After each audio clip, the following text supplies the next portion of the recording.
The dysfunctional 147-pound division, gatekeepers not behaving like gatekeepers, and overvalued fighters. Let's go. How has the welterweight division become the welterweight division?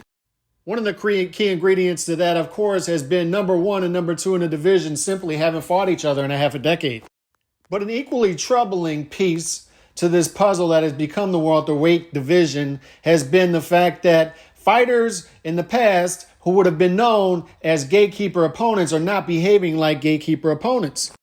In previous eras of boxing, guys who were once at the top and had big names, who were no longer at the top, would serve as gatekeeper opponents for younger lions coming up in the division. But this is no longer happening, particularly in the welterweight division as of recent.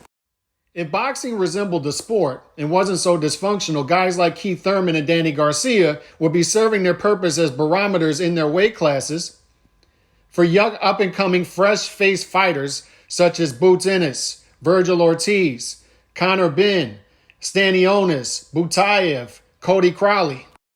And in such case, boxing fans who subsidize this dysfunctional sport would have a better gauge of who these fighters actually are and where they should be in the rankings. Errol versus Keith is a microcosm of today's boxing and the power brokers and how they move. A fight that was once in demand 5 and 6 years ago is no longer in demand. And of course, it didn't happen when it was in demand, but now it's happening when it's not in demand. To make matters worse, it's not for a title. Errol Spence Jr. will be likely to squat on his 3 belts at 147, which will lead to even more gridlock and less opportunity for up-and-coming contenders. So how does Keith Thurman stay in the top 10 of the rankings when he hasn't accomplished anything in the weight class in 6 years?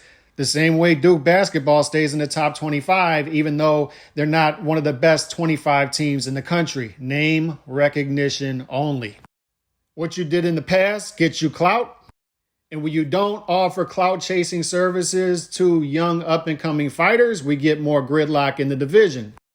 And when these young undefeated fighters coming up refuse to fight each other, we get even more gridlock in the welterweight division. Keep waiting. Maybe something will happen.